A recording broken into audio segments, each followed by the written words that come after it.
Music Matters.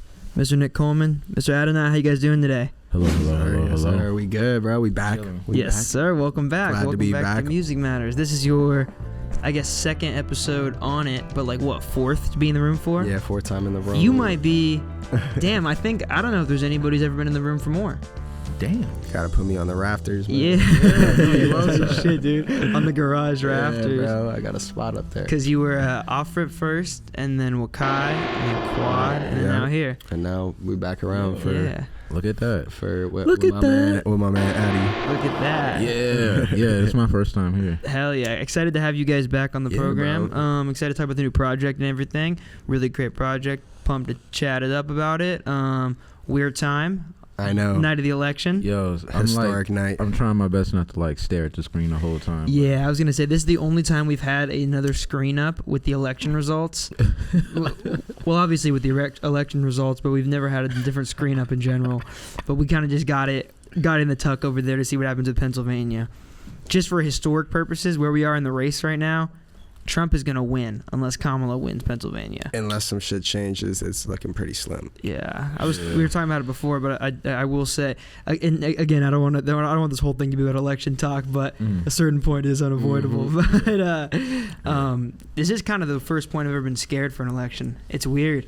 Yeah, it's definitely strange. It feels like a turning tide in this country in a very scary way. But I don't know. I guess I could be proven wrong. Who knows? But it is certainly scary. Yeah, I think what's crazy right now is that the unknown right now, because we've seen that shit, it just can get so fucking crazy in the past 4-8 years. We've seen how crazy everything can get. Nothing's outside the box, you know. Yeah. I think now that we're getting older and have to pay for taxes and shit. Yeah. Like we care more. So I'm just like every 4 years, because now it's like I'm an adult now and I gotta. Yeah. It's affecting me, so now I gotta vote and pay attention to shit now. But hopefully, I feel like everybody's gonna be like that. Like as we get older, we care more. And hopefully too, we can have some good wins on some of the smaller polls and some of the more local things. I think. Yes. I think we can't get so overwhelmed with whole presidential election. Like 100%. It's mad important to vote local and understand what's going on. Because that's really, where we at every day. Arguably far more important. Yeah. I feel like the presidential election, what is scarier to me about it is not the political implications, but the implications in regards to the rhetoric that becomes normalized. Bro, it quite literally sets the precedent. Yeah. You feel me? That's what becomes the standard of how you speak to people, how you act, how you do all that stuff, Yeah. It is interesting because I always question, there's this whole question of how much power does the president really have? And I suppose it's not a whole lot in certain areas outside of external affairs and foreign affairs and stuff, where then the president gets very powerful. And I feel like that has a lot to do with why this election is so meaningful, because of the conflict in Ukraine and the conflict the global scale of it, for sure. That's a crazy time, not only in the US but just internationally right now. There's a lot of foreign matters and shit that directly implies with what the US is doing, It's cool though, because I feel like I was talking to my dad about this. I don't obviously I don't want this to happen, but there is a certain thing that happens, I think, when politics or when a country goes in one direction that most people are not satisfied with. A lot of good art tends to come out of that period, especially in the world of rap. That is just historically where some of the best hip hop of all time has come from, is gigantic periods of civil and political unrest. So it is interesting to feel obviously I wouldn't want this to happen with Trump, but maybe we get some good art out of it. I don't know. Yeah, I mean, if nothing else, open to it. Yeah, bro. R.I.P. Quincy Jones, but one of the quotes that he had was basically, I'm probably misquoting a little bit, but that the last things to leave this earth will basically be music. You know what I mean? That will be one of the last two things. Will be that. And I think as much as we want things to be great, sometimes they're not, and sometimes the music is the best medicine we have at that time to cope and deal with this shit, Yeah. Do you guys kind of use music in that way, as a therapist or as a escape from day-to-day life and stuff? And how has it kind of taken shape in your life over the long period of time? I think I do. I all of my music, I feel like, is an extension of me. If anybody, I don't know, people don't listen to music no more, like really listen to like lyrics and shit, because I definitely get into that type of bag where I'm getting a lot of shit off. And if you really know me, all you got to do is go back and listen to the music, because that's where I get a lot of my shit off. Like, I come from a family or just an area where mental health isn't like the first on people's like list of things to like fix. Yeah. You know, so we didn't really believe in strengths and stuff. I didn't get into that vibe until I was an adult for real. So where are you from originally? New Orleans, Louisiana. So that was how you guys met? Yeah. Gotcha. Yeah, we met, crazy story, like we met on the college campus. Addy was just running around there using the studios and shit, and I think just like tapped in. But basically, like, it was a crazy connection because Addy basically just moved to LA when I just moved to New Orleans. Yeah. Gotcha. So like, he swapped. Yeah, we basically swapped, and like with that, like we just use each other as resources. Like, I would help plug him with shit in LA, different people, studios, whatever it may be, and he would do the same, you know, in New Orleans, and that shit ended up working out pretty well for us, I feel like. Do you feel like there was a limited amount of resources in New Orleans like that? Was there like a lack of studios, or were you guys kind of just happen to be running the same circles? I'm not gonna lie, just the circles that we were around, I can't stress this enough. We were in a very like good area. Yeah. In terms of like resources, because people from like where I'm from, they've never even stepped foot on that college before, know that they have certain like amenities such as like a recording studio and stuff like that. So I feel like that was just the perfect storm. We were in the right place. We had the right people, you know, creative heads that just was willing to not only, you know, move forward in the sound, but like push the economy forward, just in terms of like, all right, how can we make this like a well-oiled machine? How can we make this a living thing? So I think we.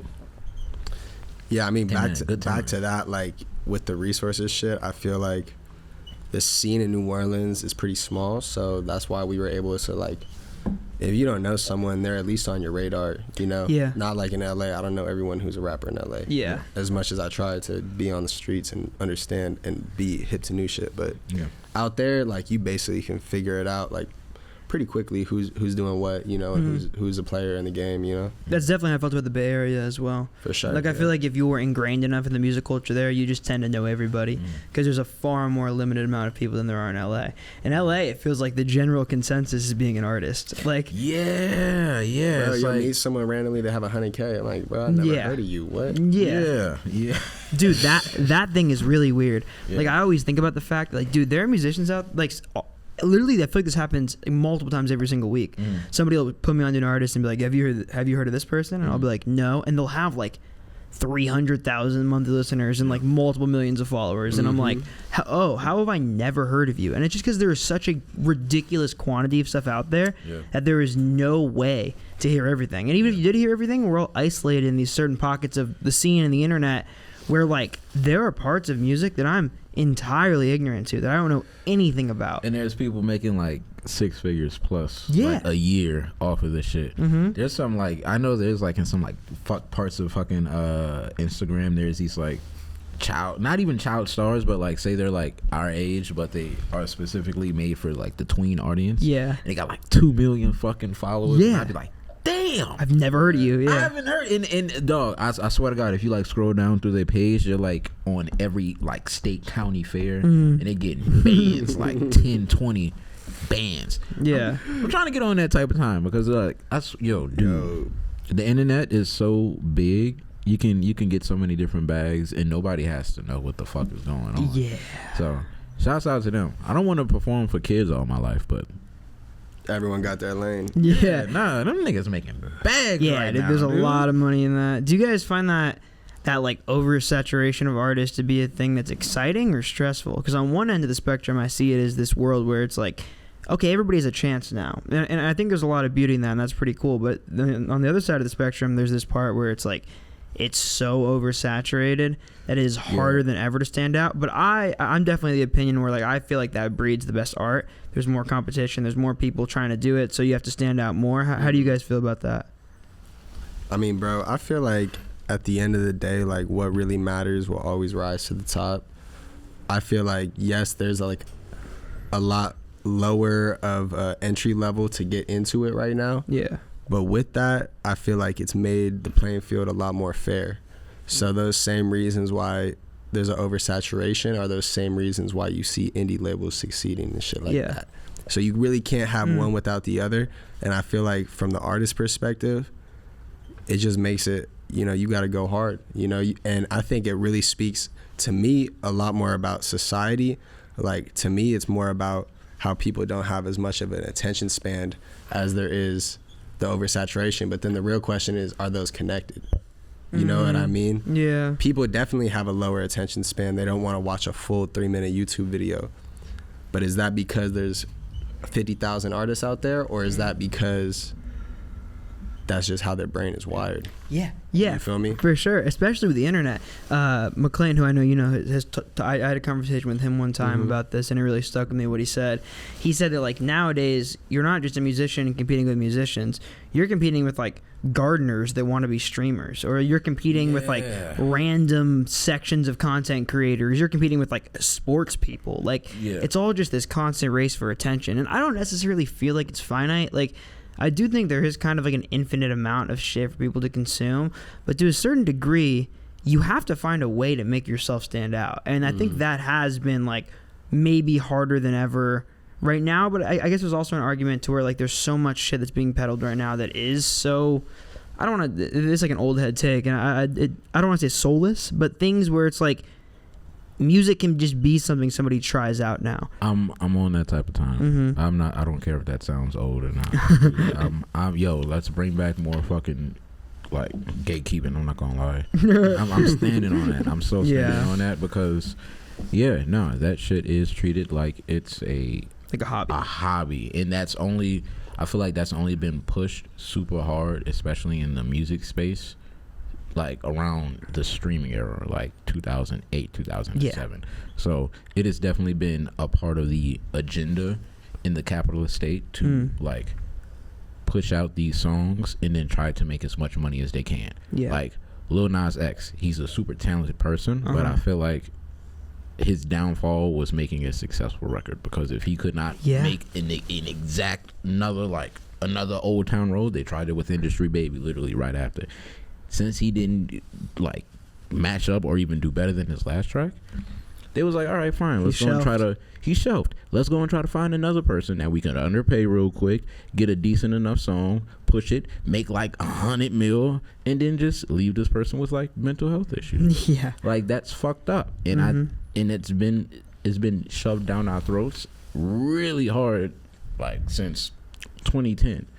And you know, everybody fucking hates Joe Budden, but like that's something that he's always been preaching. Like, yo, I stand with paying for music simply because it's too much now. And art, this always used to be in art. So now that people are like now not having to pay, nothing is necessarily owned, everybody's just streaming for free, the value's gone. And you know, that's what's being pushed. Even with TikTok, that's what's being pushed. Like, we're getting our minds trained into like having a shorter span. We did it with Vine, we did it with Snapchat, we did it with TikTok. It's just reinventing itself. I think we actually talked about this in the off-rip interview.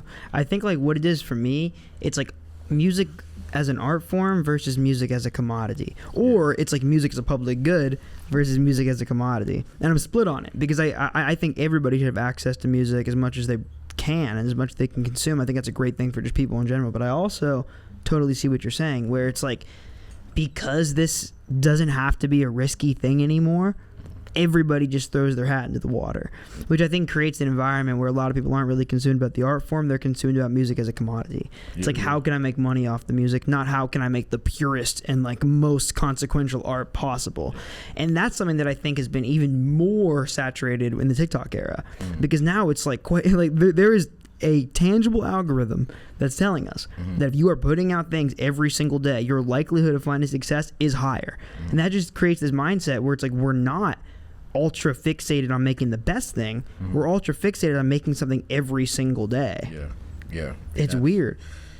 Fuck. Yeah, it is. I mean, I think too, like, one of the crazy things is how basically live shows also plays into this, yeah, right? For sure. Because I feel like with the traditional music model, if you're talking about like Motown era, basically, you know, for a long minute with like recorded vinyls and shit like that, the whole purpose of a tour was to promote the record. Yeah. And now the whole purpose of the record is to sell tickets on the tour. Yeah. And so while I do feel like the digital space is a lot more like filled out, I feel like the actual like physical locations are still the same. Yeah. You know what I mean? We still have the same amount of venues, and like really what it comes down to at the end of the day, like if you're an artist, bro, the money's in like live shows and I was just gonna say that, shit, yeah. you know? So that's really what it comes down to. And like have to be able to translate all that noise that you get on the internet into ticket sales, unfortunately. But like it is cool because that is the one moment where you do connect with fans in real life. So it's just like changing, like complete flip-flop of the whole traditional playing field, you know? Yeah, dude, you kind of took the words right out of my mouth, because I feel like, I guess like I've never thought about it in the sense of that correlation, but that's very true. And I feel like when that flip-flop was when what you were saying happened, was when music was no longer something we had to pay for. There wasn't like a limited quantity of music. Yeah. So you made money there. Yeah. It was a market. Exactly. There was a financial market for music up until about the early 2000s. Yeah. I guess maybe up until like 2009, 2008, when around that. iPod came out. Basically. Yeah. And Napster came around. But see, like, so Apple Music for the longest, they made you pay. It was always a paying situation. They only turned into streaming because of Spotify. Yeah. And before Spotify, it was Pirates Bay. Who made Pirates Bay?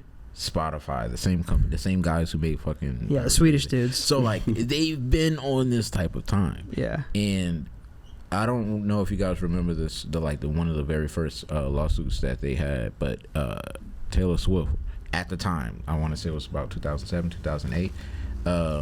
She sued them for having her music streamed. And she sued Pirates Bay? No, she sued Spotify. Spotify, gotcha. OG Spotify. Yeah, like the OG. So this was like, so she was like, nah. If she would have held and didn't accept the money that they were going to give her, because by the way, like, Taylor Swift's already rich. Her people, like, go and look up her shit. Go and look up who her dad is. That bitch been had money, bro. She ain't need to do that shit. But she... Wait, I want to go back to that, but continue. Yeah, she got bought out and then was just like, yeah, now you guys can stream my music. And when that happened, everybody else in the music business was like, fuck, we need to hop on this shit. And that's when streaming just started to become like more of a normal thing. So if she would have held and was like, no, y'all motherfuckers have to pay out my licensing in order to like use my music, it shit would have just been another version of the radio, and then music would be a little bit more valuable. But I feel like that was the start of the end. And if y'all don't like, fact check me on all of this, just Google it. Google it. It's true. It's interesting too with that time period, because I almost think about what would have happened if the majors never bought the majority stakehold in Spotify. Oh yeah, like around that time, if the majors didn't go and buy the vast majority of Spotify, they would have entirely lost their arm of distribution. Yeah. Like they would have just lost all control of that. Yeah. It's like, dude, we quite literally, well, not we, because I wasn't really sentient during this time, but I guess when Spotify came around and then sold to the majors, Spotify at that time was the only hope of dismantling the modern major label system. Like at that time, they could have taken a step back and said, no, we're going to entirely eliminate your arm of distribution, and labels would have lost like the majority of their power right then and there. If they would have followed the business plan that Tidal currently has or had, I don't know what that shit is right now, but like the whole idea of Tidal was to combat that and just at least be able to pay the artists a little bit more, which I felt like would have been a-okay. There's been multiple times when Apple Music signed off on being willing to pay more off of per stream, but since Spotify is like the oldest / like they got the most money within that music like streaming space, niggas gonna do what they want, bro. And I don't know. labels are now into Spotify. So if Spotify goes down, the industry goes down. So. Yeah. I mean, Spotify is effectively the fourth major. Yeah, it's just like a major, gigantic conglomerate. But I was told recently, actually, that Spotify sold, or not Spotify, but the majors divested from Spotify. I was told that recently. I don't know if that's true or not, but I was told that they sold a lot of their stake in Spotify, which, given the timeline right now with the music industry, would make sense. Yeah. The fact that they are entirely pivoting their whole business model, and like Warner just closed Elektra, and like they're downsizing 300, and like Atlantic is getting downsized too, and it's like all these firings in the music industry right now are entirely indicative to like a different time period. They call it a merger too. like that's like fire. A merger. Oh yeah, man, we merging now. We're gonna merge with our subsidiary. We're gonna lay off 300 people. It's gonna be a merger. That's like you merging with your little cousin. Yeah, it'd be like, yo, I promise, it's a good thing. It's a finesse. Yeah, you gotta say, like, it's a crazy way to wrap it up and say it, but it's just like they're playing it, bro. Like, that shit is hella funny to me. Yeah, that's wild. I wanted, like, kind of on this note, I wanted to ask you about this, Nick, because you are in a very interesting place where, like, you're actively pursuing an artist project and you're actively in management. So it's like you're in these two worlds in a really, really cool coexisting way. Yeah. What do you think are the biggest lessons that you learned from obviously beginning throwing shows, but then also after that getting so much into management, and now I believe you guys are on the label side of things as well, kind of being in all those different pockets of the music industry? What do you think are the biggest lessons that you took away from those and that you began to apply to your artist project? Bro, I want to say, like, first and foremost, like, just on like a character basis, like, I think I think at the beginning, bro, I questioned like a lot of like my traits and how those would. Trump might have just won Pennsylvania. That's wrapped. 77% in. Yeah, that's wrapped. Oh, damn. It's close. I mean, 68% with. So if everybody can't see the screen, Trump was just projected at like a 3-point lead in Pennsylvania. Oh, we'll see. Sorry, continue. I totally just cut you off. Wait. Okay. Nah, but this is very close now. Oh yeah. Oh whoa. It's gonna come down to Pennsylvania. That's actually a speculative. He's doing speculations. Oh, okay. I thought that shit was fucking guy. live. So did I. Yeah. This guy. It's like when they show the replay too many times on sports, and you're like, oh wait, is it live right now? Yeah. But shit, man, in the business out now. in the business EP. Yeah, no. All right, go back to it. All right, so what I was saying though is like I feel like at the beginning I was questioning if those traits, those same ones that allow me to function in both worlds, were gonna be beneficial or not. But the more that I've just been able to be myself and like let myself shine as who I am, let that fire burn, that's what has been allowing me to get to where I'm at and do all this stuff. It's just by authentically being myself, you know. So like that's the number one lesson, is like don't try to conform to any basis. Like there's certain times where you may have to, you know, put a little suit on or some shit like that, but at the same time you have to always remain yourself. So that's the biggest thing. But I think like on a more like fundamental level, like working with different artists and helping them with their rollouts and helping them with deals and like negotiating with them and shit like that on their behalf sometimes, and just whatever it has to be, you know, that's like allowed me to gain so much more context into things. And like with all the artists that I work with, bro, I'm truly just like a huge fan of their work and like their process and everything like that. So it's like just I'm grateful to be there from start to finish, because I'm there providing support as like you know, a management partner and someone who's there to like help them with their project. And then also like I'm just learning a lot from them on how to do that. And then like it goes vice versa with the business stuff too. Like, you know, I get to learn a lot with that, but all of that stuff works interchangeably because you can't have one without the other, and that's why it's called the music business. You can't have one without the other, you know. So it all comes back to that, and that's sort of like one of the main reasons we did this project, because I feel like for us, you know, Addy has his own company that he runs and stuff like that, and it's which I want to talk more about too. Yeah, bro. It's like for both of us, like we know what it's like to operate on both sides of the equation, you know. And like with that being said, like you got to balance that equation. You have to make it make sense on both sides, and I feel like we just had like a lot of shit we had to get off our chest just about like what we be going through and you know how we you know are doing what we're doing right now. So Yeah, I don't know. You can speak more. Nah, that shit ain't fucking easy either. Like, Yeah. I know he's sounding like hella chill about it, but none of this shit is like easy at all. Especially having to balance all, all three lifestyles. Is like one being not only a good son or a brother, like a good family member.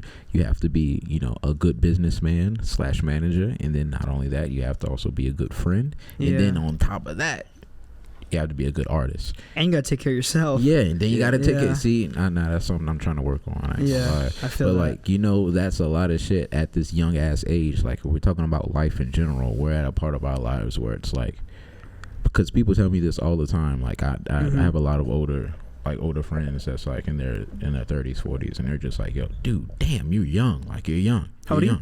I'm 25. Nice. Okay. And they just turn around and be like, if you have this much time, like in 24 hours to figure out all 4 things in a day, like you're figuring it out. Like, you're on the right path. So shouts out to you, shouts out to us, because that shit's not easy. You know what I'm saying? We're in a place where everything is big business. Addy, you were saying you came from the event world, right? Yeah. Was that event production? Gotcha. That's really cool. I mean, that's a world that I'm in and trying to get more into. Yeah. Did you kind of get into it? Because earlier you were talking about throwing some, like, all kinds of different events. Yeah. Was it music catered events that began it all, or was it other kinds of events? It was. I got into specifically live events out of pure struggle and needing to eat. Like, dead ass. I went to school for film production, and I already had the skill of, like, knowing how to make a movie or a music video or just kind of creative direction in general. And doing that I learned a lot. I learned a little about a lot, Yeah. So that helped me kind of pivot into different things that was already into the entertainment industry. By the time I was 19, I produced my first film that got onto fucking Netflix. Nice. We got that shit picked up by Ava DuVernay's company. That shit was really dope. I took that, put it on my resume, and then I, started trying to just get different gigs. From there, I did like a whole bunch of stuff, man. I did like art direction for certain music videos, doing PA work for different brands and shit like that. And just, I don't know, just hustling, bro. Just because, LA is expensive as fuck. Yeah, it is. And going from one, a low income state like fucking Louisiana to come to like one of the most, where the state GDP alone is like bigger than most countries, is god damn, like, yo, get your fucking money up. So that was something that I really, really, really wanted to focus in, and I feel like that's kind of what led me into the production realm, because I needed money, Did you find that's super interesting to me? Did you find that, like, artistically there was more money in the event production world than some in like video production or just like music production even? Yes, because nobody wants to be a tech. Yeah. Nobody wants to be a tech. Yeah. But as soon as they see wires, like, this scares motherfuckers. You know what I'm saying? I learned how to, get good at the dirty jobs, like wire management, cable management, and learning how to put up a LED wall, or learning how to work certain boards, sound systems.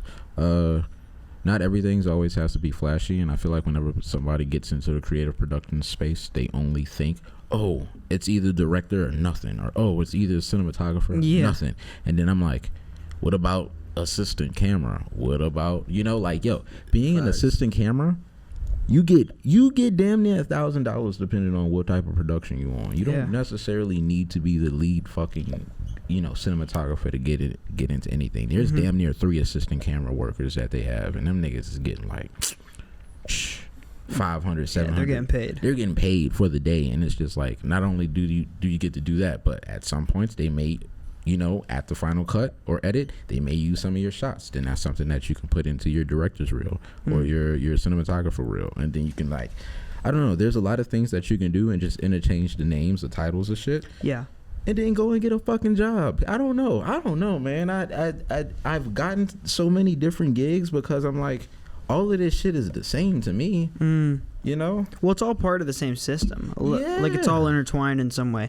It's interesting. I feel like I've met a lot of really talented, like, producers and PAs. They then go on to be, like, incredible DPs or incredible ACs. Things like that. Like, it's all just multiple sides of the same coin. And I think, to your point, the best way to learn all those different hats is, like, be on set and doing all that stuff. Because I'm sure what you were saying, event production work is arguably, like, very much aligned with that world. It is. It is. It, like, being willing to change and, like, pivot. Yo, if you're not good under pressure, then that shit's like, you get fucked. I'm not gonna lie. Yeah. And I don't know. I feel like they pay that much in the video and event production world is because if you're good at being under pressure and you can still be a tech, yo, it's nothing. Here, take these 10 bands. Yeah. Go and figure it out. Here you go. We don't feel like that's what a lot of this shit is, bro. Figuring it out. Yeah. I feel like that's really well said. I think there's like an infinite budget out there for people who don't know what the fuck they're doing but are willing to figure it out. Yeah, out here. What? Yeah. What? And I've been on enough productions to know that the people who are getting paid like 20, 30 bands, and I'm talking about in pocket after everything is done, they don't know what the fuck they're doing, dude. Like, you would be surprised. I'm seeing people who's like in really nice spots, and they don't know what the fuck they do. I could easily take their job. So, bro, what I was finna make a quick analogy to is like everybody wants to be the quarterback, and you got to be the quarterback sometimes.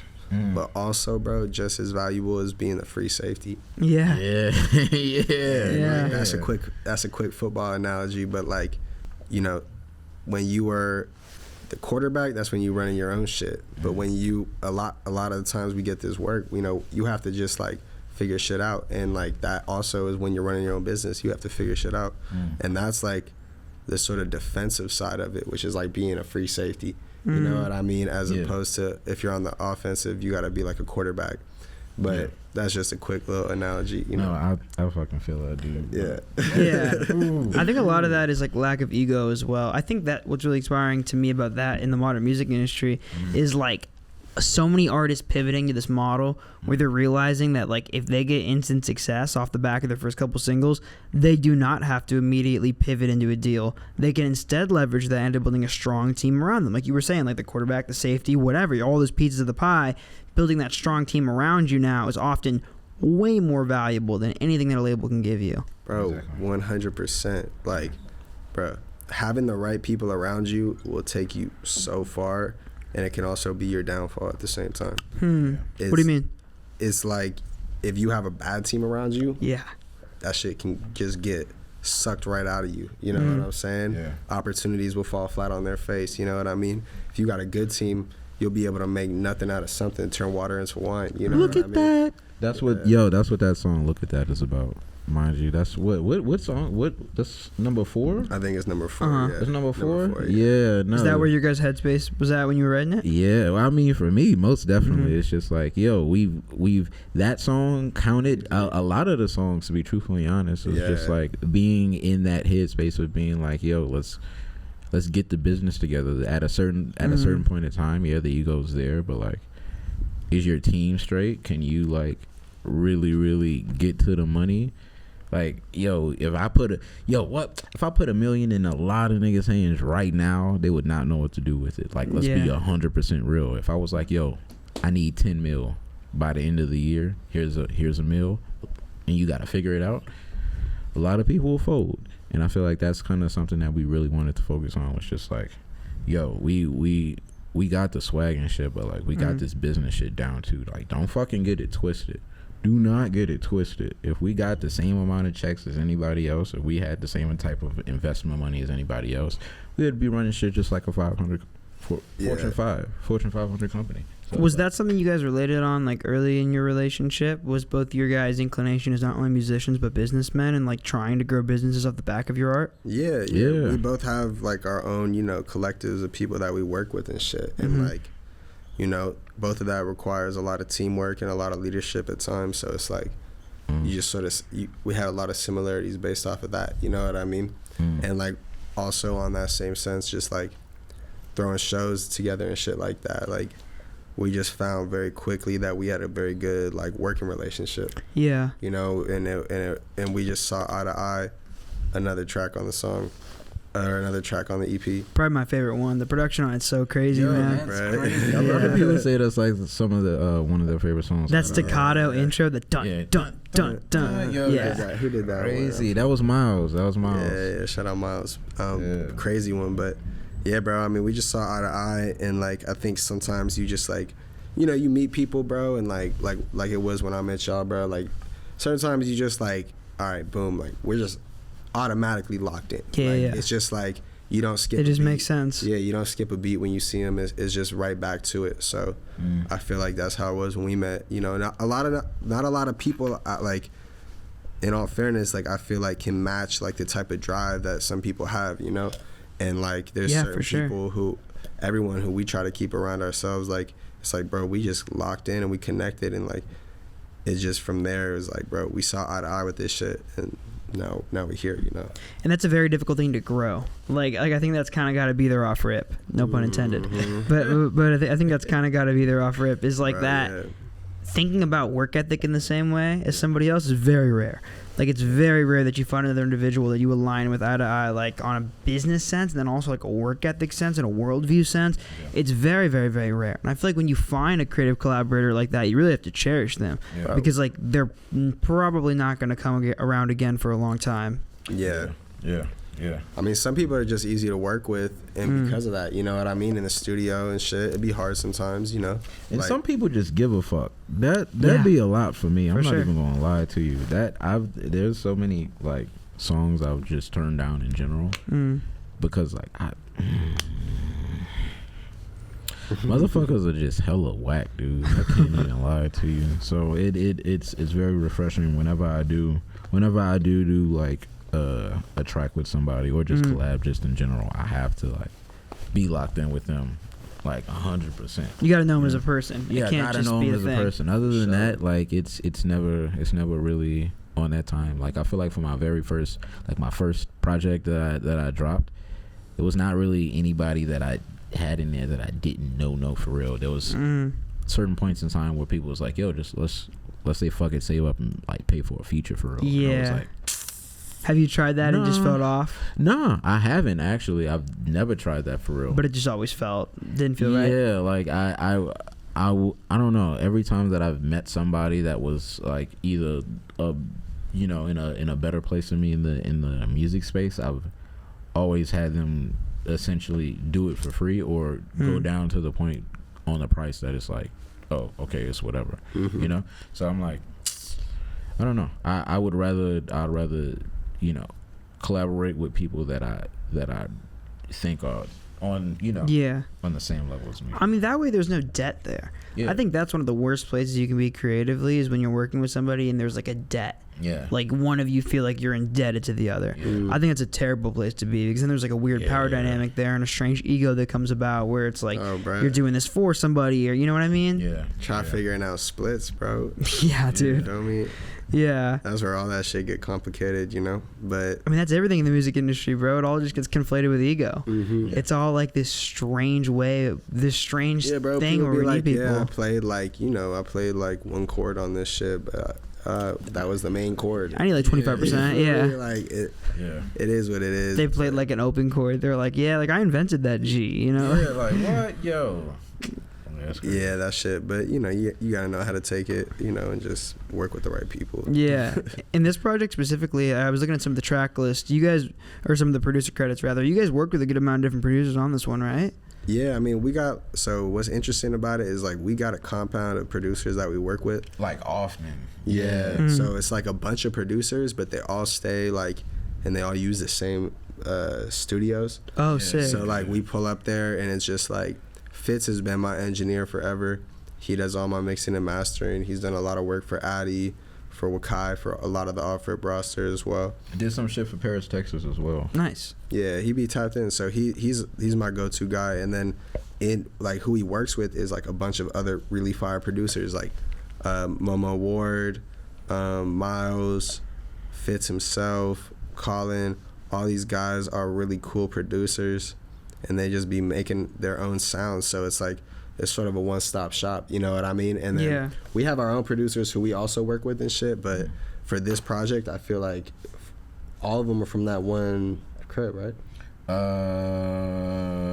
Yeah, except for like the one with Sam and I think we. Yeah, shout out Sam. Yeah, Sam Wise. We actually did that. I was planning on we was actually planning on dropping that for my next project, but I don't know, the sound of it just was so. Which song is this for context? Count It. Gotcha. The sound was just, I don't know, it was so a lead single. It was like it was so West Coast, but it's like, different. Yeah, like it was on. And he got the harmonies on it, and he just sauced it up. And it was my first time ever working with Sam on the track. Yeah. So him and Addy work a lot, but when me and Sam connected on it, like, bro, we were all there making the beat. He really made it, but we were just all there vibing. You feel me? Giving input and like whatever. And bro, shit came out crazy. He like laid hella harmonies like in that shit before we even like went and attacked even wrote our verses. You know what I mean? So it was just like, bro, really elevated this track for us to get on, and that's why I feel like that record was like the first like sort of like lead single and shit, because it was just like this joint just like sort of feel different, you know? It wrote itself. Type shit. Yeah. How often does that come around? Like, how special is that feeling when a song just like you're in the studio and it just comes out immediately? Is that often, or does it usually take longer? Bro, I would say like most of the time it really just comes out like that. I would say like for me, like the hard part be like structuring it the right way. Like I'll have like one flow or two flows that like will just come automatically, or a couple of flows on a song, but then it's like piecing those together. Is this gonna be a bridge? Is this gonna be a hook? How long do we want the verse to be? You know what I mean? What's gonna be the first verse? What's gonna be the second verse? Because structure in a song is hella important. But I feel like when you get in that mode, bro, like I literally will write a verse, a 16 bar in like 5 minutes. When you get that strike, you know what I mean? You just got to get the first inspiration. Yeah. Once you get that first line in, the rest of the shit just comes, bro. Like, yeah. I can't really measure it for real. For me, it's sometimes it's like I'm just super thankful for whenever it does come out fast. Yeah. You know what I'm saying? Because I take forever. I'm not gonna lie. Sometimes that's good though. Yeah. Sometimes it's good. Not like super crazy on like the industry side of things. Like, say you need to be a songwriter, you better make a fucking hit in 15 minutes. You know. Yeah. But I don't know. I've been trying my best to just be thankful for when it flows out. Yeah, I feel like when it does flow out in that way, there's also like an intangible aspect of the song that you can hear in the room. Yeah. Where it's like when a song comes out like that, it's always audible in the track. Oh yeah. Like you always know, like it with certain songs, you're like, oh, I know this came out just like that. There's a certain energy in the room, you know. Yeah. Bro, like the way I be recording, like just to give a little bit of insight, like. Like usually I feel like the first time I hear a beat is when I have that most visceral reaction to it. Yeah. Where it would be like how I feel and how I react to it and the sounds I make and what flow I catch is always, it should be like almost a reactive element to you. You know what I mean? Like you just with the energy at that point. So like a lot of times I'll just get my voice memos up and I'll just start playing beats. And like if something hits, I'll just start freestyling on it. And then I'll take that and I'll refine it, and then I'll refine it again, and then I'll maybe do that process like a couple of times. But I feel like that's like the best way for me to like just catch it, because I've noticed like, bro, when you try to write some shit and fit it in somewhere, that shit doesn't feel natural. Yeah. That shit feels like you're forcing like the wrong type of block into something. And you can always like come up with different ways to cut it and different ways to finesse it, but it doesn't feel right. When you just like go off the beat and what that feeling is that it gives you, and it evokes some sort of spiritual feeling or whatever it is inside of you, that's really where the gold is at, you know? Yeah, dude, for sure. Because there's a level of like when you sit with something for so long and you just kind of overdo it and you refine it and you refine it and you refine it, you're kind of stripping away that initial reaction. For sure. Like you're kind of, if it's like a rock, right? And like the first couple hits, you get to like the source of it. Eventually you just start chipping away at it to the point where you're just breaking rock that was already broken. You know, it's like you're kind of stripping away that initial feeling that you get from the song, you know? Yeah, the rawness of it. Yeah, I would imagine that freestyling method too definitely gives you like a lot of that raw emotion when you first hear a track. When you kind of are doing that, is it more so like you're trying to get the melodies first and you're just kind of saying gibberish, or is it more so like you're getting specific taglines and then you're kind of filling in the blanks after that? It's like taglines and melody, because I feel like there may be a certain word or a certain phrase or a certain like couple of bars that you get off that really like say exactly how you feeling, but then there's like shit in between where you like figuring out what you're trying to do, but there's always like, for me, it's not just the melody, there's also like words in there. There's words in there that I like take and I figure out like, okay, maybe I got the first 3 lines in this bar, you feel me, fill in the rest. Like there's always some substance in there. Yeah, like something that hits you that you can stick with. Like at least in every line, there's something I can take with and flesh out. Yeah. Eddie's your process like similar? It all depends, to be truthfully honest. If I have something very specific that I want to write about, then I take it and then I run with it. If I have to freestyle or just kind of call it punch in, because usually when I freestyle, I'm not about to spit a full 16 and it all makes sense. I'm sorry, I'm not Tupac. But yeah, no, that's kind of my deal for real. I just kind of let shit flow, and if I can write it fast, hey, sweet, great. If I can't, oh well. I try not to force myself to lock in on a process. Yeah, because then it's going to be like I can't get to a certain thing, and I'm going to be chasing something very specific. So I can't do that for real. It kind of fucks my head up. So. That's super key. That's very interesting, because I feel like if you go into a studio session with like a very specific pointed thing that you want to do, you kind of eliminate any room for anything sporadic to happen. Yeah, and I start getting a little militant with that. Like I start making the only time I'd ever do that for real is if I'm like in the middle of making an album. Yeah. I'm on that type of time. Like I would say for this project, we were hella intentional. You know what I mean? Yeah. Like this was one of the joints where we really like, before we even wrote a verse, we sort of knew what we were about to do.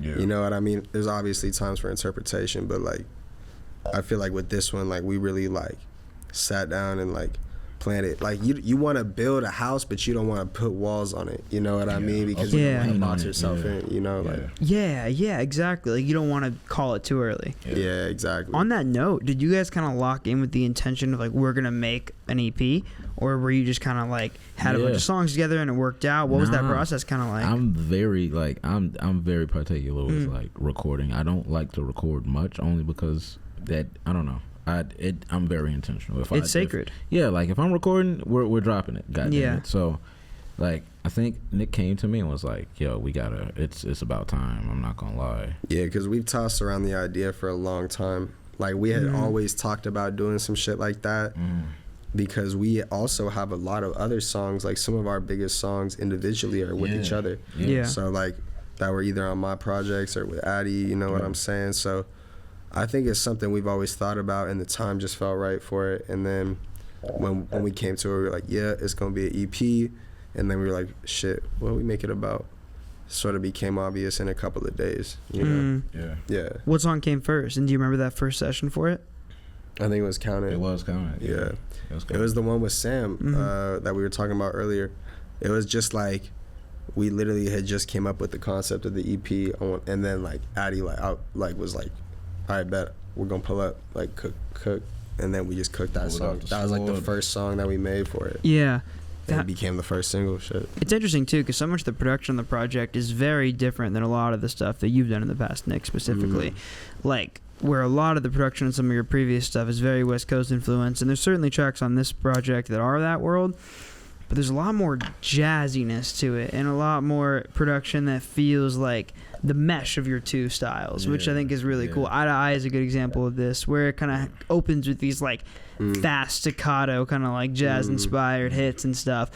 Did you guys find like a sound for this project at any point? You were like, this is what we want it to sound like? Or did every track just kind of come out and that's what you ran with?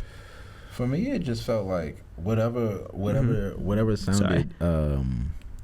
whatever sounded like a mix of like in New Orleans, kind of like that ragtime old school feel of jazz, and then whatever old Hollywood was, like the old school vibe of like show business, because where we're going at it being like, oh, it's in the business, like a lot of people will write that shit off as like, oh, that's some old head shit, but like that's kind of the pizzazz about it. Like this is the show business, you know, with the little jazz hand, showbiz. And you're like, hell yeah, I don't know, I fuck with it. I really wanted to kind of lock in on that whole type of idea of, you know, that world, you know? Yeah, for sure. I mean, I think it was like we definitely wanted to, like Addy said, have that aspect, and also like all of the songs that we've made together, I feel like have both like taken us out of our comfort zones. My bad. Yeah.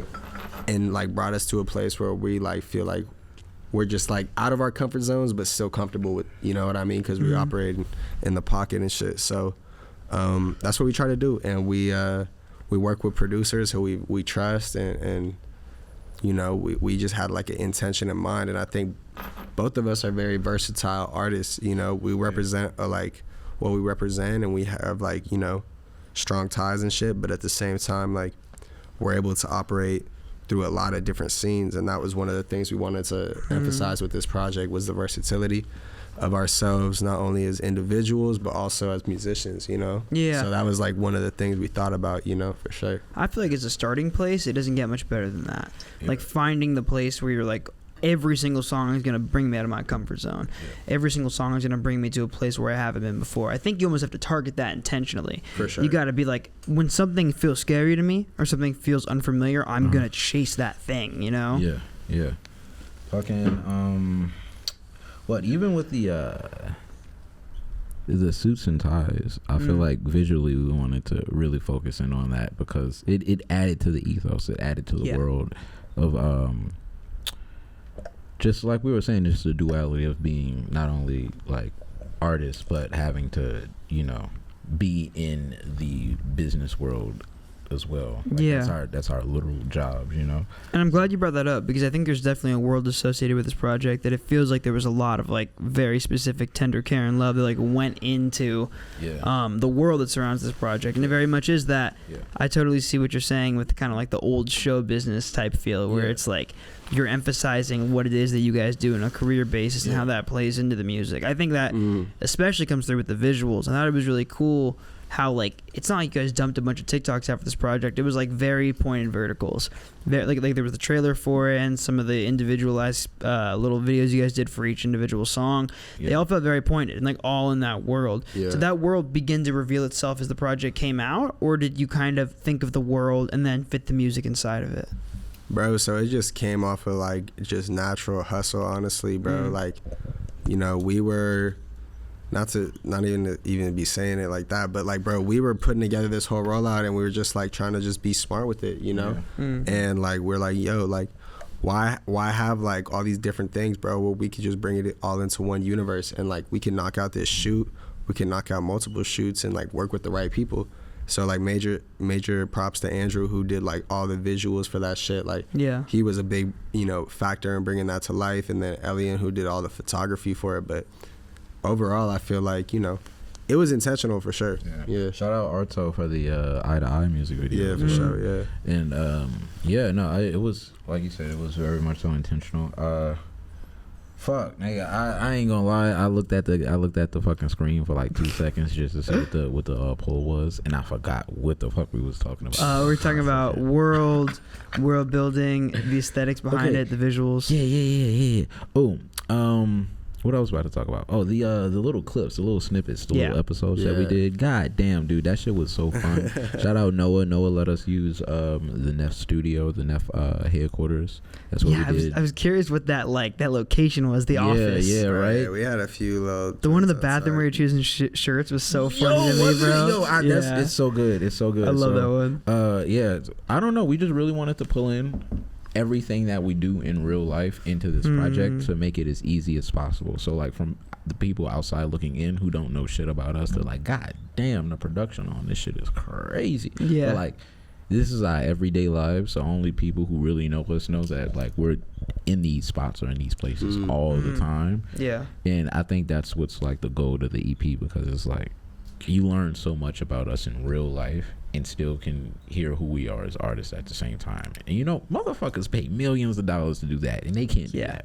You know, so it's like, you know, being able to put our real lives in there and make it art is like, it's a really cool world because like you're playing a character in a certain sense, but it's also just you. Yeah, it's almost like an emphasized version of yourself. Yeah, exactly, bro. Yeah. We were trying to, you know, you gotta be like extreme to like really get people's attention and shit. So yeah, bro, it was just us having fun really, and just like playing with ideas that we always see, you know, on the day to day, bro. Like shit that we've all experienced, you know, funny shit. Yeah, and just like caricatures of ourselves, you know? Quite literally, bro. And like a lot of it was like, you know, this whole project is just like, there's a lot of like shit that I feel like people don't see on either side of the equation. Like that business people don't see from the artist sense, artists don't see from the business sense. And I feel like, you know, we try to highlight that, you know what I mean? We bridge the gap. Yeah, it's interesting because like there's such a difference from like the music and the music industry. Those are two very, very, very different things. And like the world business-wise that surrounds music sometimes can feel so vacant from like the actual art, which I think is a really cool point in this project, where it's like you guys are kind of intertwining the world between like the industry and like the actual music. I like to call it white collar rap. White collar rap? I ain't gonna lie to you. Yeah. I don't know. Even for like my people, like black people, I think we should really, really kind of champion that shit. I don't see what's wrong with not necessarily turning a blind eye to certain shit, but like, yo, why isn't going into the 500 Fortune 500 companies like a thing for real? Why isn't you know, having a life as a I don't know, just a real businessman? I don't think we champion that a lot. Yeah. And I kind of want to get more into the corporate world. We should champion people that's kicking ass in a corporate world. And yeah, that's it. That's all I want to say for real. Just. I mean, being an artist is like running your own business. Yeah. In like every sense of the word, really. Yes, but a lot of the time it's just you. Instead of like, you know, appointed departments of every single aspect of it. A lot of the time it can literally just be you running this business that is yourself. And it's this weird world because you have to kind of think of yourself subjectively and then objectively.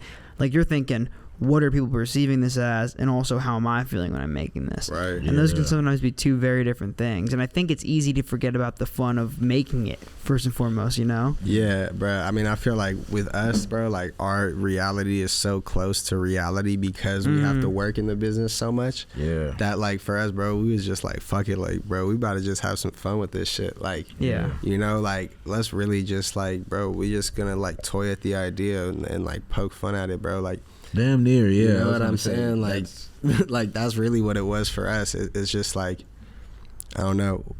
You have to keep your eyes on like the next thing and always reach for like the highest in terms of creative shit. But at the same time, like you have to be realistic. And I feel like a lot of times we have to just deal with that type of shit. Work with what you got. Yeah, you know. Yeah. Do you think it's been easy to forget that in the past? Like, can you guys point to any moments where you kind of like forgot the fun in it? Like you were saying, like the main goal was just have fun with this shit. Like, have you guys had moments in your career in the past where you think you've forgotten that? Every day. Yeah. Yeah, for sure, bro. Every day. I feel like fools be like so caught up on getting shit done that sometimes it's just like you really take a step back and you look at like what you're doing and you're like, bro, what the fuck? Like, why am I even pressed right now? Like, I think about that all the time. You know, like, this shit is actually like super lit. Like, however you want to break it down, like, bro, we're blessed right now. And yeah, you got to just take a step back sometimes. But when you get caught up in the monotony and the weeds of it all, bro, when you're in the trenches, like, that shit gets a lot, you know? Yeah, get lost in the sauce. That's what I was saying earlier about like where we are at this age right now. And like an old head will come up to me and be like, you still young, y'all in a good spot. I try to keep that in the back of my head because I wake up and be like, God damn it, God damn it. I mean, I think every person with major aspirations does, and that's just part of the toxin. You know, it's like having huge goals is the biggest blessing and the biggest curse at the same time, because you wake up every single day and you're driven to do something, but if you don't do that thing, you start to beat the shit out of yourself. And it gets so hard, especially in music, because I really resonate with what you were saying, because I feel the same way. Like, I'll forget sometimes. I'm like, bro, Dante, like, you work in music. That like doesn't matter that much. Like, you're not a heart surgeon, you're not a teacher, you're not doing one of these things to save lives. Like, I'm lucky and privileged enough to work in something that it's an extra. Yeah. It adds to the world. Yeah. Like, I'm not concerned with, like, taking away subtraction. I'm only concerned with adding. And I think because of that, I try to really, really remind myself when I get in the weeds of things that, like, damn, like, if you're not prioritizing the fun in this shit, no one is going to ever appreciate it. Bro, and it's like, yeah, why are we even in this shit? Yeah. You know what I mean? Like, bro, if you wanted to be stressed all day, go fucking trade some stocks. Yeah. You know what I mean? Like, Yeah. don't be doing this. So you got to enjoy what we're doing it for, bro. And, like, at the end of the day, I feel like music is what, like, for me, bro, it's, like, so powerful.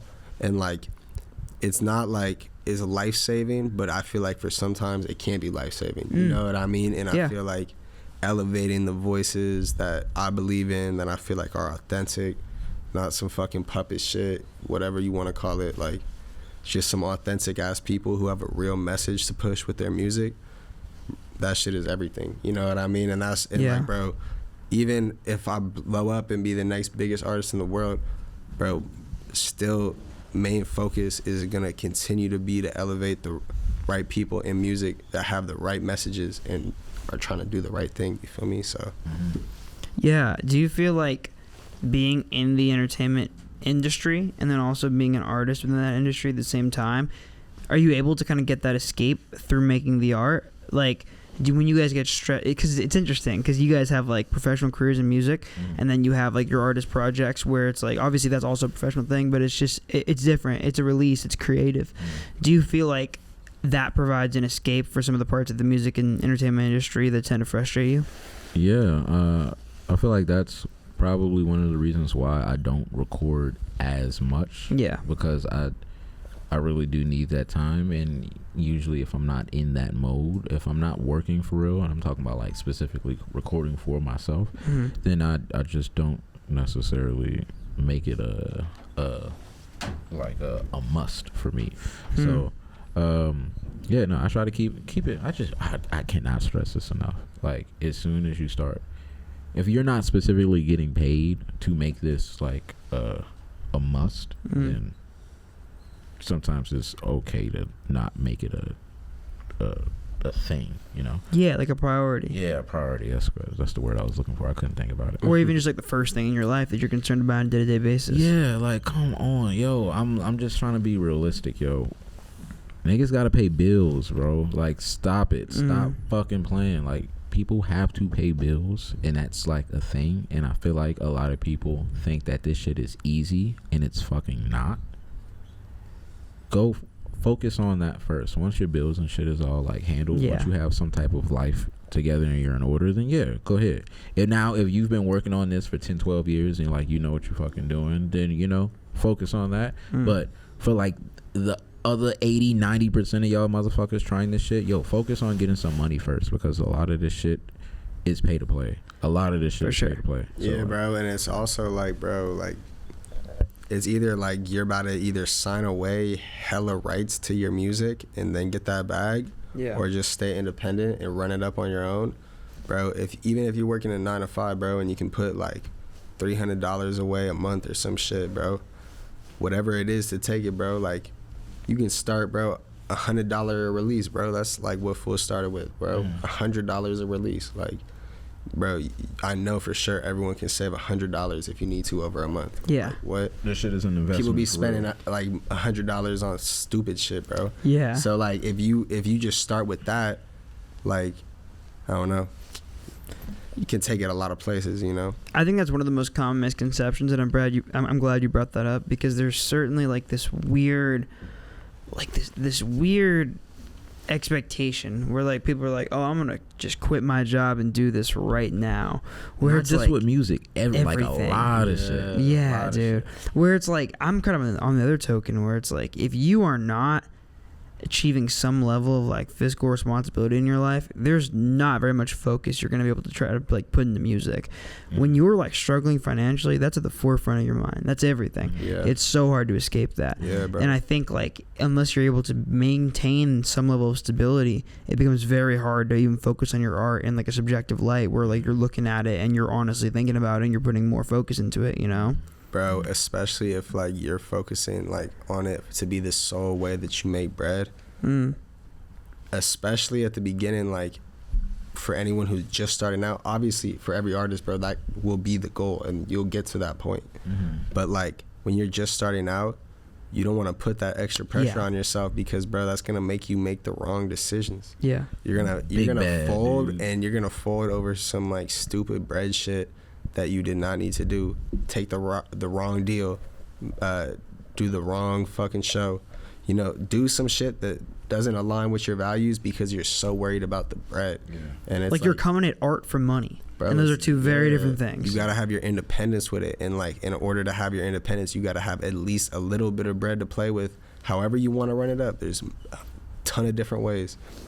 You can even just be working at McDonald's, bro. But whatever it is, you gotta put a little bit of taxes. money. Yo, I worked at UPS for like 2 years.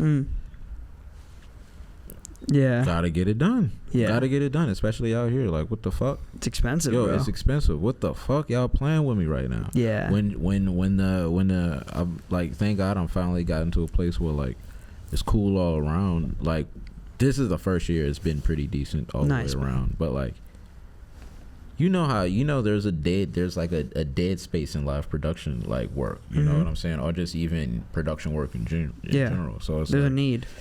Yeah, bro, man, fuck, y'all gotta lock in. Don't spend all your money on a dumbass feature from somebody who's not gonna like do help anything you, for like, you. do anything for you. Just because you got the feature doesn't mean shit's about to go up for you. Like a lot of people like do that, and then they think they're on the next month and they don't have rent, so now they got kicked out of their house.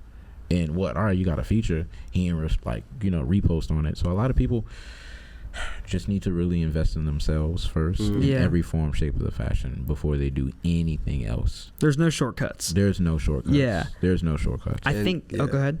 I was just gonna say the best way to do that is invest in your team. Yeah, for sure, dude. There's no shortcuts. And investing in your team is a huge way to do that. I think a lot of artists are dead in the water before they even start because they come at this from an angle of making money.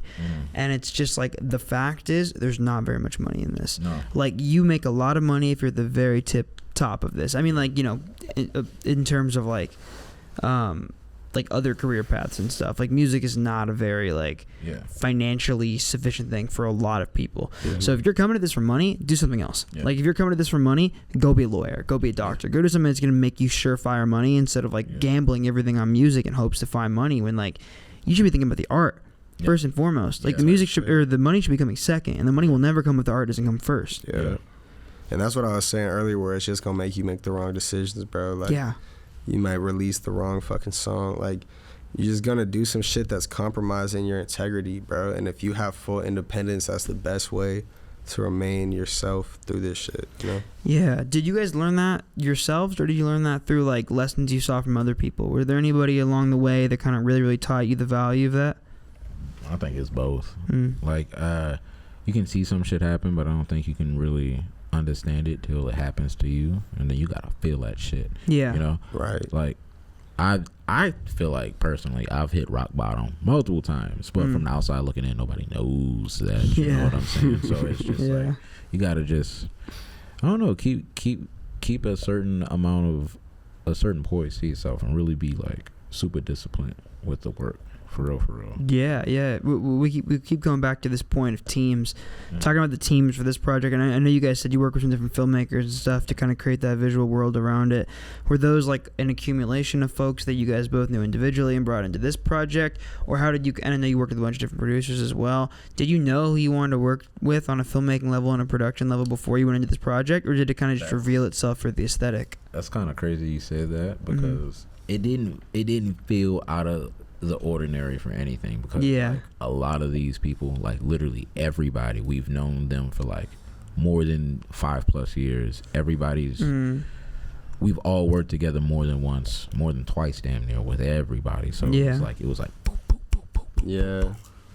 Yeah, I would say like everyone was like mad at, like just natural with it. And even with Andrew, he's like probably he was a key member in making everything happen in his team and shit. That was just like natural. Like, I had worked with him before on other projects, and you know, like, our scene is pretty small, so it's like people know about each other, and we got mutual respect for each other. So it's just like, yeah, bro, like, it was very intentional, but at the same time it was also just very organic. You know. How did you first meet him, Andrew? Bro, just him shooting other people's videos. Then he moved out to LA. I hit him. I was like, bro, you out here? We got to do some shit. He shot like one of the videos for my singles I released earlier this year. And then bro, that shit was so crazy. I was gonna say, he shoots for people that's like in the same, I would say like same circle as I. Like the degree of separation, even before we started shooting with him, was like one person. Yeah. So it's like, all right. I met Redville. I met him and a lot of friends from his team at what was that? Camp Flognaw. And they were like, oh shit, they see my my related followers, and it was like, oh, you know Andrew? I was like, oh, well, yeah, bro. And like Redville would be recording. He's recorded at my studio a couple of times. It's just everyone just be, you know, knowing each other. So it's like, and everyone respects each other. So it's like, bro, you see someone's work, they come out to LA, bro. What's up? Like, let's lock in. You know, everyone in LA, I'd be trying to lock in. Yeah. That's a funny thing about the music industry, where like it feels like you're almost always just 1 degree, at least if you're in this long enough, you're almost only within like 1 degree of separation from anybody you want to get to. Yes. Which is really cool in a lot of ways and very like encouraging. I had a conversation with some guy outside of a venue like a couple months ago. We were after a show, he performed, I was talking to him after, and we realized we had like a bunch of mutual friends. Then I realized that I had been to this guy's house in the Bay Area and recorded an interview with his roommate while he was there. And then we started talking about it, and we were like, damn, bro, the music industry is really small, but forget that, right? The music industry is small. The music industry gets even smaller when you're talking to people who've only been into this shit for like 2 years, right? So let's say like in the general music industry, you are 1 degree of separation from 80% of people. When you get to that like 3-year mark of like doing this for 3 years, you become within 90%. Yeah, and then when you know, it just gets smaller and smaller to the point where it's like the people who have been doing this 10 years plus, it is very difficult that they like, it's hard to believe that they haven't run into each other at least once. Yeah, it's like that. Cause like I want to say, I can say I'm an industry professional now.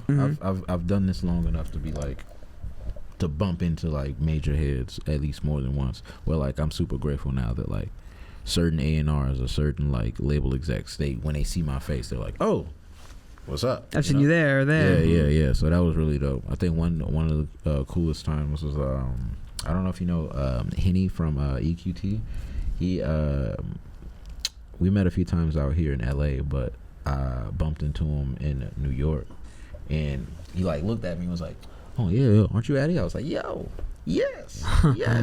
And in the back of my head, I mean, like, for most people, they're like, yo, who the fuck is this Henny guy? But like, he's like a label exec type time. Yeah. So having a chance to have somebody just know who you are that's that deep into the industry is like, it's dope, because then you're like, all right, we're making some type of moves here. We got a little motion. As the kids like to say. That's kind of one of those like intangible levels of success where you begin to realize, like, I think I underestimate this a lot. Like, I'll run into somebody and they've been like, oh, like we did this release party for Peach State Rascals in San Jose last week, and there were like 2 or 3 people that came up to me like, oh, like I saw this like that you guys did, is a big fan of it, watched it, and it always surprised me when people do that. But it's always like a really cool reminder of how small this stuff is. And like just like I guess like speaking subjectively, it's just like if I interview one person and 200, 300 people watch that interview or whatever, it's going to be all their friends. Then if I interview another one of their friends, they're definitely going to know the face or the brand or whatever. It just all so small. And it all like reconnects and circles back in these really cool like natural ways, which I think is something that's kind of sick about the music industry. Fools are realizing like how, you know, grassroots it really can be. You know what I mean? And like, bro, all it takes is you just being tapped in with all these people around the country, like around the world. Like, not too many people it takes. You know what I mean? And like the more that we feel that connection amongst each other, it empowers us all. You know what I mean? So that's one thing that fools are definitely trying to continue to push, like just connecting with fools like all around, you know, like you said, bro. Yeah. Coming from the entertainment industry, were you able to take a lot of the connections that you found in like, be it the event space or be it the management space, and then kind of convert those into connections that helped you with your artist project either way? Like, have you kind of been able to like take those two worlds and meld them in a cool way? I feel like that's the only way you can survive out here. Yeah. You can't do one thing. You can't do one thing. Yeah. And because of that, since we do it so well, that's the only way you can like stay out here. I've seen motherfuckers come and go with all the help, and they still cannot survive out here. Yeah, so you gotta know how to connect the dots for sure. Yeah. Like, you know, there's a whole lot of people that you meet, and you know, there's a whole lot of companies that you work with, and all this different shit. All that you can connect in one way or another, but it just takes you just being able to think on your feet, be resourceful, you know, do what it do. Like, so once you're able to like connect those dots, you can meet someone here, connect them here, you know what I mean, make the play here. Just takes that, you know. I'm a professional dot connector type. That's what I am, you know. I feel like a lot of it. Some shades. So I think a lot of it too is like learning to navigate those connections in a way that's genuine, where it isn't just transactional. It's like finding the way to like connect with somebody on a level that's bigger than music, to where like they're not just a connection, they're a friend. I always feel that way. Like I don't really like the idea of networking. I kind of like the idea of just like making friends. And like if somebody's your homie, you can either work with them or you can't work with them, and that's totally fine either way. You know, you can benefit. You gotta see what they stand for. You know what I mean? Yeah, 100%. Did you guys have any like big creative confidants throughout this process that you guys would play stuff for and get their feedback? Like, are you guys folks who will like bump a lot of your music to like homies and stuff and see how they react to it before you start putting it out? I'm not super big on playing shit for people, I ain't gonna lie, but that's just me. Just me. Why not? Just I don't know, fuck y'all gonna hear it when y'all hear it. That's like back to the whole like personal shit. Like I'm so dead ass, this shit is really really meant for me, and until I feel like it's done or like it's just personal. It's just personal as fuck. So like if I have something to say, it's very rare that I just don't have any, especially at this age now. I'm like I need to have something to say.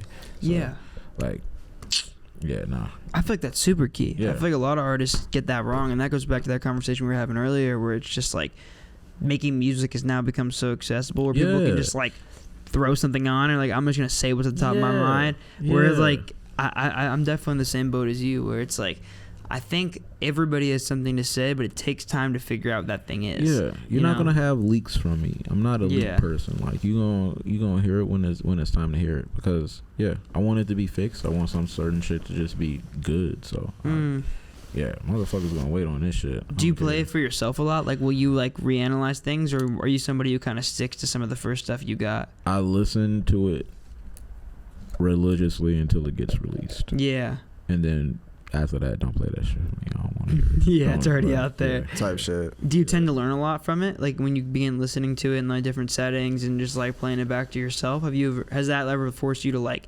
change a track in a way that was beneficial? I've started doing this recently, where the only time I really play unreleased shit is during like live sets, because then I can hear how certain shit sounds on the PAs, and that's always been a thing for me, because I have like a group of a lot of producers, so we're trying to hear like the dynamics of shit played on headphones, on AirPods, on the home Apple thing, laptop, phones, even live shit anywhere. So we had run that shit just so we can get a good mix on it. Like we did a show at the Moroccan Lounge, and I specifically did an entire set of unreleased shit just so we can get a good mix. So you can hear it. Yeah. Like, I had one of my engineers in the back, like, making notes the entire time. Yeah. That's also the only time where you can, like, actively gauge how people are reacting to it in a crowd sense. You can't recreate that in the studio. Yeah. Like, there's only one way to figure out how people are going to react to a song live, and that's to play it live. And I'm sure that's scary. Yeah. And I took some real valuable notes from that and made actual adjustments. And this is something fairly new, because I've been trying to get a little bit more uniformed with how I release music, not create music, but release music. And that's been my thing. Is like making sure the mix is good everywhere. And I don't know, doing, like I said, I'm really really into live performance. That's just been my thing. I come from a theatrical family as well, so like that's pretty big on my list, is being able to have a great performance. And music better not be the main thing that I'm focused on, because then I'll be pissed. Like, make sure the music's already fine, it's great, it's loud in a good sense, it's not sounding all stupid. And then we outside. I'm working on a production. I'm trying to see where I could throw like fireworks. Yeah. Shit, you know? Yeah, I mean, coming from the event production world, that has to be a main focus. Yes, it is. Big bad. Have you guys played a lot of the songs in the EP live yet together, or no? We done a couple of them live, for sure. Yeah, we did a couple of them like before they got released, and then we done a couple of times actually. Yeah. How's it been? Have you learned anything about the songs playing them live so far? Bro, if anything, it was just reassuring. You know, they were hitting live. Like all of them, like I feel like carried through live, and really just brought that energy. And there's a lot of just good points for like call and response and shit like that. So we haven't done anything too crazy like in terms of a press run because it's election time right now, and outside of like us getting write-ups and outside of getting like write-ups and playlists and shit like that, we haven't done like a specific show where we can do the whole thing. It wouldn't be a bad idea. I'm not too against it, honestly. Yeah, it could be cool. But, just gotta. We always got some stuff in the pipeline, you know. Yeah, just timing. How's your live performance kind of like changed throughout your career? Like, what do you think the biggest things you've learned are? The biggest lessons with live performing and stuff, and how's that kind of changed the way you look at it? We've actually done like at least 10 to 15 plus shows together. Nice. Yeah. Over the years, so I've gotten to see his like transformation, and I'm fairly sure he's seen mine just like over the years, over like the 7 years, damn near. Yeah, I mean, I feel like if anything, we've just both gotten more comfortable with being ourselves. You know, it takes like a lot of confidence, but I feel like the more that you do it, it's just something that like you can tap back into. You know how to perform, bro. Like I done had some crazy moments performing and shit, and you know that shit will just be something. It's like muscle memory, you know. So seeing Addy perform and grow as an artist has been like something that's been so fire to see, and you know we both seen each other grow a lot. So we started off throwing shows together in like New Orleans in small venues, small spaces, and now we're doing shows in like historic venue, you know, historic ass spots in LA. So it's like I feel like, you know, when we just take a second to step back, it's always something to think about. Like, damn, we gotta be hella grateful. But ultimately, bro, like to answer your question, just being more comfortable being ourselves type shit.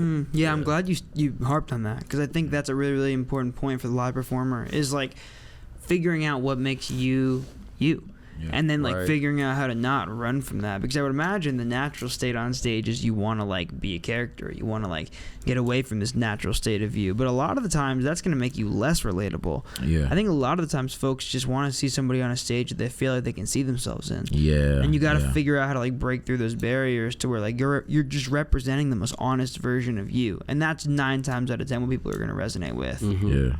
Yeah, bro, you just got to be yourself 100% authentically, you know what I mean? And that's what's gonna shine through, because ultimately no one can be you better than you can be yourself. So no, 100%. You know.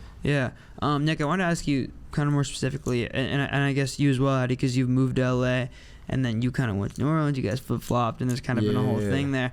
Growing up in LA, Nick, did you as a kid and like when you were kind of growing up feel like you were connected to the music industry? Like, were you watching things that were kind of unfolding as you were growing up, or did you feel like you were outside of it, from the outside looking in? And if so, when did you kind of like figure out what was already around you? Like, because that music industry was already there, but I imagine when you were young enough, you weren't obviously like experiencing it and engaging with it. Do you think you have a different outlook on it because you're from LA? So I would say like, all right, so boom. The 2 times, so I would say when I was growing up, like I grew up really close to where like Fairfax and the Odd Future store was, and like watching like the rise of Odd Future and Tyler the Creator and Earl Sweatshirt and the internet and Frank Ocean and all these different people who came out of that scene. Like, bro, literally used to be next to Tyler skating down Fairfax, or you know, just be there with my brother just kicking it while we were like in middle school. So watching like how that all changed, I feel like it was like, that was just crazy, because that was like something that was low-key pretty regular to me. And then like obviously with time comes more perspective, and I was like, damn, that shit was wild. But then also I feel like there really wasn't too many times where I was like, oh, okay, like this shit is like touchable or accessible. It just felt like a grown-ups game, you know what I mean? It didn't feel like there was like enough underground shit brewing. But then I started performing at a bunch of like underground events when I was in high school and shit, and so there was definitely shit popping. But then eventually I opened up for Suicide Boys while I was still in high school. That was like, okay, boom, this shit is here. And then I feel like once I came back to LA after New Orleans, I just had like a newfound appreciation. It was like, all right, now we playing with the big dogs, you know what I mean? Like now we actually doing this shit. So I mean, it's kind of nice that you got out of LA for that period of your life. Bro, this is probably one of the best decisions I ever made, bro. Yeah. I love LA. Obviously, like, I'm going to stay here, you know, probably going to die here. But at the end of the day, I feel like that perspective was necessary to really understand, like, the real blessings that this city has, bro. There are people who grow up in LA who never even go to the beach, bro. It's like, what the fuck? Yeah. You know, it's like you really have to get outside of that for a second and just like get some more perspective if you have the opportunity to. And like luckily I had the opportunity to, so it was like, bro, I gotta take that. And I'm so glad I took that, because coming back to LA I was like so much more determined and so much more opportunistic about anything that would come across my way, you know. You kind of like realized the beauty of the place that you're from. 100%, bro. It was like, let me tap back in, like. Damn, dude. Yeah, I feel the same way about what you just said about the beach. Where I grew up is like an East Bay suburb, and it's like right next to this gigantic mountain called like Mount Diablo. And I used to hike that like religiously as a kid, and there were kids in my high school that never even like went there, and it was just like in our backyard, and they just never experienced it. And that always blew my mind, bro. I feel like with a lot of California shit, bro, people don't realize like the fucking beauty that we have here, bro. This shit is like damn near every continent in the world. You could find some shit that's replicated here, bro. It's like insane, bro. Yeah, literally. Addy, did you feel similarly about New Orleans and then kind of moving to LA? Like, what were the biggest obviously they're very different places, but like what were the biggest differences musically and then non-musically from the two places in your experience living in both? Musically, we in New Orleans were like really Cuban inspired with a lot of the music and rhythms, and then coming out here, I think it was more of a I'm trying to think of the right it was different. I feel like just with the Latin music just in general, I didn't know how like big it was for real until I came out here. We have a lot of similarities just in terms of that history, but other than that, I didn't realize I didn't live in a real city until I came out here. The most exotic place I've been to outside of New Orleans was Oxford, Mississippi. Oxford, Mississippi. Yeah, so that's how like country I am. I thought that I was like New Orleans was a legitimate city, and then I went to a real city and then was like, holy shit, because it only takes about 30 minutes tops. This is with traffic to drive through the entire city of New Orleans. That's crazy. So like, yo, you go so there's this part of the city called the West Bank. You go to the West Bank, that's considered too far. That's like a 15-minute drive. Out here, a 15-minute drive, you're practically calling that person your neighbor. Yeah, dude. So, shit. Yeah. I mean, LA is barely even a city, dude. It's like 9 cities in one. Yeah. And even that, like, that doesn't compute in my head for real. Yeah, we don't have mountains. We're not a desert. We're a swamp. Literally, it's a swamp. So having that change was kind of crazy. Having dry winters is really crazy. Yeah. Having dry heat is really fucking crazy. Big streets, really crazy. Yeah. No front yards, crazy as shit. Yeah. No porches, crazy as shit. Dude, when I went to the Midwest, that was one of the first things I realized, that everybody has a fucking porch and they all just sit out there and chill. And I was like, this is so sick. Yeah. Porch life. Yeah. Porch life. So not seeing that was really crazy for me. Yeah. How different are the people? Oh, yo, what? The bitches out here don't give a fuck. Yo, hold on. Yo, I'm sorry. God damn, y'all are fucking evil. Yo, there's a lot of y'all that's like evil out here. Shouts out to the bitches not breaking hearts, but that's like dead ass like a legitimate like job description now. Like job description. Being like one of them bitches who's just like fucking heads over. And that's like out in LA, that's like just a normal thing. sugar daddies, sugar babies. Like, just a thing. Motherfuckers be getting tricked out over here. Did like, it take a lot of time to like adapt to like how strange it was out here?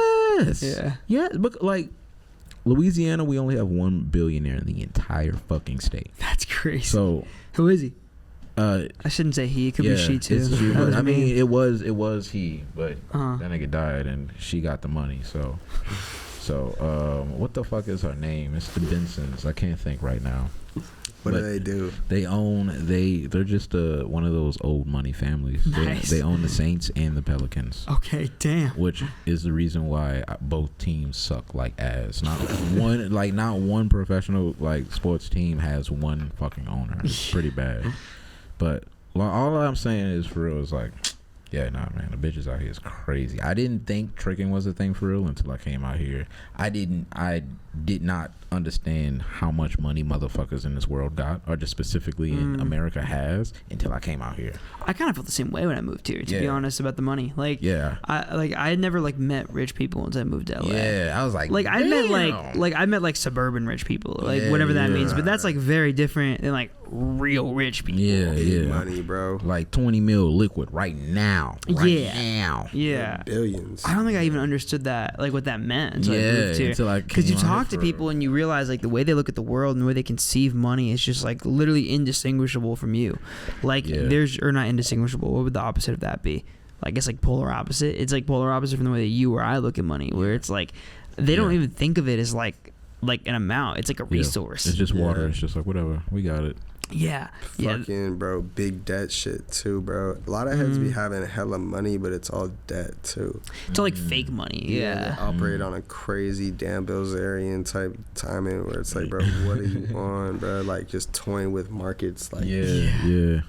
The fuck? That terrifies me. There's people that are so rich that they can just like hop around with the credit. Yeah. Or they could just like entirely like shift a full market trend if they just so choose. Like they could change like there's certain billionaires where like they could come into the music industry and just like change the entire thing if they wanted to. Yeah. Which is kind of scary and funny. It's fucked up. Yeah. That's like dark as shit. I ain't gonna lie. Yeah. That's why I was like, damn.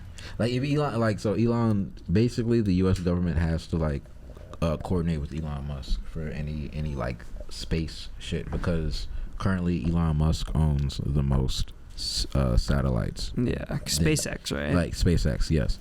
He like privately owns the most satellites out of anybody in the world. More than like the U.S. countries, government, all of that. So that they is have so to coordinate. Scary. Yeah, like dead ass. Go and look this shit up. They have to coordinate with Elon Musk. That motherfucker, yo. That's the definition of unfettered capitalism. Yo, this, I don't want this to be a political ass podcast, but god damn, yo, go and read, motherfuckers go and read a book. Yo, this shit is insane right now. I am not gonna lie. This shit is insane. Elon Musk, if he wanted to, that nigga can start World War III if he wanted to. I'm just gonna leave it at that. That's terrifying. No individual should have that power. No. That's fucking crazy. There's nothing to stop it. There's no rules to stop it. With X too, bro. Like what? Yeah, no, he up, dangerously up. Yeah, dude. And it's weird because like where I grew up in the Bay Area, there's some rich people. There's some tech millionaires, but like.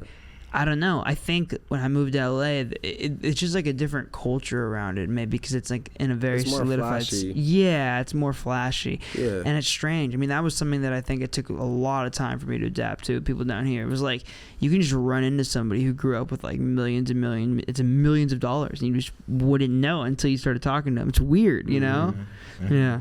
All right. Yeah, people be flashy as fuck down here, and I feel like it's just a different way of carrying yourself. But yeah, you know, you got to know who to rock with and how to operate, and you'll be fine. On the flip side, was that weird for you to kind of adapt to people when you moved out to New Orleans, and how different were they from your perspective? Bro. People from New Orleans are hella down to earth. Nice. It's very refreshing to be down there. That's kind of how I feel whenever I go anywhere that's not LA now. Yeah, bro. They're some real ass people. Yeah. All good souls, you know, for the most part. And if anything, bro, people just be desperate out there. So, you know, that would cause people to do crazy shit, but it's never really on some, like, fucking ego bullshit, you know, unless for particular situations. But yeah, it's a cool-ass place and good-ass people. Also finding, I feel like going to old parts of LA, that's where you will find, like, totally great people. Yeah. Like not the shitty parts. And the shitty parts by I mean is like where like communities. Yeah. Like real communities. Yeah. I'm talking about like deep in the valley or deep in fucking where they got a lot of like even in Long Beach, like certain spots over there, they got crazy heads that's been there for like 50 years. Yeah. South Central. Like mad history. There's mad history. It's interesting too because LA is such a city of people who aren't like from LA. Like so many people move into LA, where it's like it's kind of this city made up of people from other parts of the country, which is very unique because I've never really experienced any like LA community because I'm not from here. But I'm so curious how it's probably so different the way that you look at it because you're from here and you were like within like localized communities growing up. Yeah, there's definitely localized communities and there's areas where people are generations from here. You know, and so it just depends on what area you in and obviously a lot of those are more like family oriented communities and just places that like as young people we wouldn't really be spending that much time in, but I feel like there's a lot, and at the end of the day, bro, if you're able to like move to LA and make a living and like live here, bro, like you damn near deserve it, you know what I'm saying? But there's just a lot of people faking the funk, and that's where it doesn't become cool because they're trying to portray some lifestyle or some shit that's not even realistic and it's not even real to what LA culture is. So it's like you gotta pay homage and respect it, but at the end of the day it's open arms. If you're able to pull up here and make it, bro, that's respect. So yeah, that's a cool way to look at it as somebody from here. That's like very welcoming and open arms. That's cool. Yeah, bro, you just gotta have respect. That's the number one thing. Yeah, just like respect the culture of it and the history of it. Exactly. Yeah, for sure. Yeah. All right, Nick, Addy, new projects out now. Before we wrap in the business, let 'em out now, everywhere. Yes, sir. If you had one like overarching message that you could spread through in the business, like one thing you'd hope people got from it, what do you think that thing would be? Fucking listen and look. Like really, really listen to it. I'm tired of motherfuckers not listening with intention. Just really, there's mad jewels being dropped. There's mad like information that like people can really conceive and take, and then there's shit to learn. Take the ego away from it.